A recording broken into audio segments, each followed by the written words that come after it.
These Olympics suck a big flaming bag of panda bear. So this is going to be my final wrap up and my analysis of the Olympic figure skating at the Beijing 2022 Games. I didn't respond to what was going on after the women's long event because I wanted to digest it. And I also kind of felt triggered by some of what I saw, so I just kind of want to discuss that. But first, let's focus on the positive. NBC's coverage was awesome. My generation doesn't use regular television broadcasts, so I was able to get all of the footage that I wanted and really outstanding analysis, and then even some extra content through the Peacock app, and I will continue to use it. I've used Peacock in the past for watching the Olympics and didn't love it. This year, I loved it. My favorite part about all of this was watching the additional content, specifically the Olympic ice show that they had. It was basically a talk show hosted by Johnny Mosley, some other dude that we didn't recognize, Brian Boitano, and Ashley Wagner. They also had Scott Hamilton coming in by video, and that was just awesome because Scott Hamilton has sort of become the voice of reason and the default father figure of figure skating, and we needed that in this moment. So to hear from him was very helpful. I'm sure he had a lot of things to say. One of my favorite things about watching the Olympics is to see who else shows up in the stands. I really enjoy seeing people like Leslie Jones show up at skiing events. And this time we saw Shaun White show up at the ice dancing events, and that was cool. It is neat to see other athletes from other sports come and appreciate what is being accomplished at this event because it is remarkable and it is really special. Even when things go wrong, we have to keep in mind this is the freaking Olympics. It's the Olympics of Olympics. It's special. I'm going to give some other bonus points to things like the additional things that showed up on the broadcast, the graphics on the TV screen that showed you what jump just happened and what the base value was for that, and then the height that the ice skaters got off the ice, and then the distance they traveled across the ice. And I don't know how that was achieved. But it was very impressive. The other thing that was really cool is I believe that there were a series of hanging cameras suspended from wires above the ice, and you could see them moving in some of the shots that were far away. That gave better camera angles than we've seen historically. So I think these games were really well documented. Kudos, NBC. It also appears that the ice quality was really good. If you've ever been a competitive figure skater, you know that bumps on the ice or ruts or just poorly maintained ice can really screw up an entire competition. Looks like the ice quality was good. That being said, there were a lot of things that went wrong, so you're going to have to go to the part 2 for that. So let's talk about the shit show and the kiss and cry. So it's February. You can probably find a skating competition somewhere near you, depending on where you live in the country. You might have to drive a few hours, but if you walk into that skating competition or test session at any rink anywhere in the world, I 100% guarantee if you hang out in the bathroom all day, you're going to encounter a hysterical teenager. The stress and pressure and emotional relief that comes at these types of events does pretty regularly cause the athletes just to burst into tears, and it becomes part of the experience. If you look carefully, the Russian girls weren't the only ones crying. It's the Olympics. Let them cry. It's also really emotional and difficult for these athletes who've given up so much in their lives to come to this moment, and they get off the ice and their parents aren't there. There's no one to hug them. There's no one to kiss them and say, you did a great job. And they were turning to the coaches for that. And in that moment, the coaches really failed.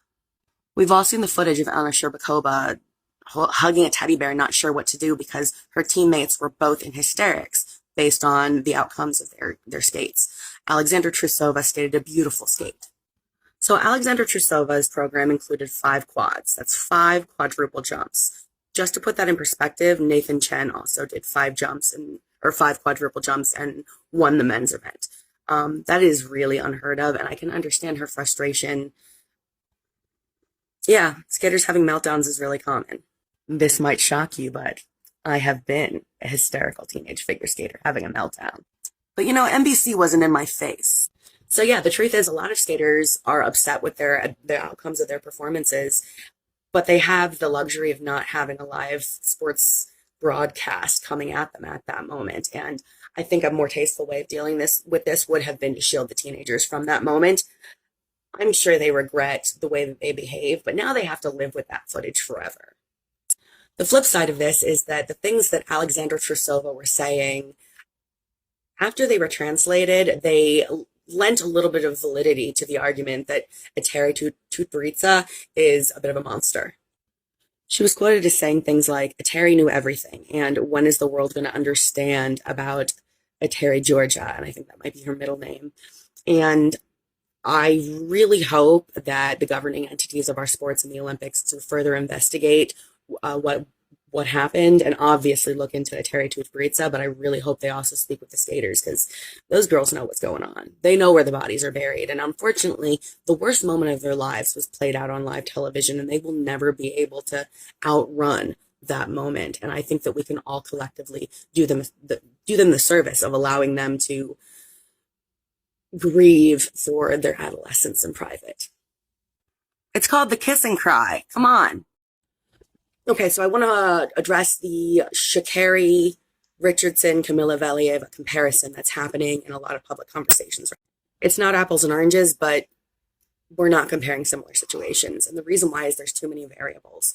So Sha'Carri Richardson tested positive for the use of cannabis, which is not technically a performance enhancing drug, but it is on the list of banned substances. So she had to go boots out of those Olympic Games. And the entity that made that decision was an American-based organization. I don't know whether or not it was the actual US Olympic Committee or if it was another governing body that helps organize the sport, but that decision was made by Americans. And it was not questioned. There was no appeal. There was no petition for a change of decision. Sha'Carri admitted to having used a substance and bowed out gracefully. When information became available about Camila Valieva's positive test, the first thing we heard from was the Russian Olympic Committee and RUSADA, which is the Russian anti-doping organization. They both wanted to support their athlete and immediately filed for appeals. And the first thing we heard in the conversation was that she was a minor and that this would be a legal issue. Now, I've discussed minors participating in adult sports before, but this one is super interesting because ultimately she was allowed to compete in the events because there was an argument that Camila would have experienced irreparable harm. But I think everybody who saw that Olympic long program knows that what she actually experienced at the hands of her coach and the Olympic Committee and really the entire world was irreparable damage and harm. And I don't think we're ever going to see that girl again. Sha'Carri will actually live to fight another day. And it's incredibly unfortunate what happened to her, but you can't make a straight comparison because the organization that made the decisions about who was going to run or who was going to skate and who was going to compete were two different entities. The United States made the decision not to send a doped athlete because the US doesn't cheat. I said that. So certainly allowing Sha'Carri to run would have been the more compassionate move, but I think it definitely can be argued that not allowing Camila to skate would have also been the more compassionate move.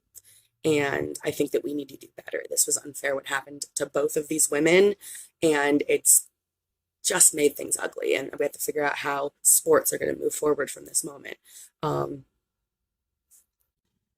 I don't really have any suggestions about how to do that, but asking everybody to be governed the same way and all athletes to be held to the same standard is a good starting point.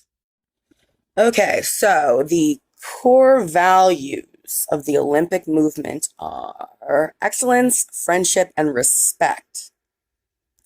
And the goal of the Olympic Games is to place sport at the service of the harmonious development of man. Well, what man did to these games, specifically Russian man, was to take a big steaming red shit on the integrity of the event and the tradition of the athletic accomplishments.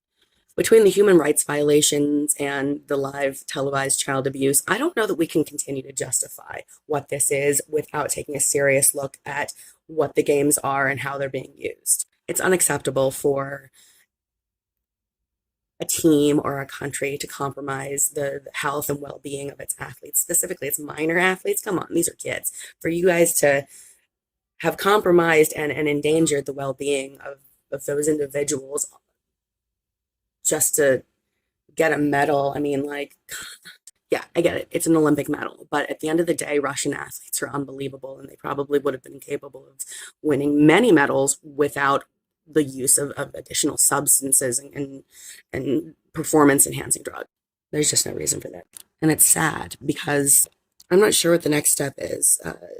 to go about restoring the integrity of the Olympics. But if that doesn't happen, um,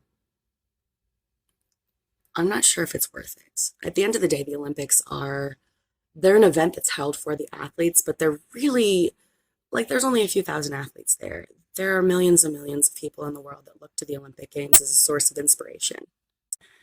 You pursue the sport that is your passion, knowing that you're never going to go to the games, knowing that you're never going to have that moment, but knowing that somebody else will. And your contribution to that is to raise the bar at whatever level you can and to do your best every single day in solidarity to help those people who might have the natural talent and capacity and resources to actually get to the Olympics. But you don't need to be at the games to be stronger, higher, faster, and better. What happened in Beijing has certainly damaged figure skating, but it's also damaged the games, the Olympics, and the Olympic movement. And I think it's up to the IOC and the U.S. Olympic Committee and future host nations to work on restoring that. But I also think that we collectively, as a community of athletes and fans and consumers of the Olympics, need to hold the game makers to a higher standard. And that probably does mean boycotting nations and not allowing those to participate who would bring shame on the family. Sometimes shame looks like teenagers on drugs, and sometimes it looks like an orange jumpsuit.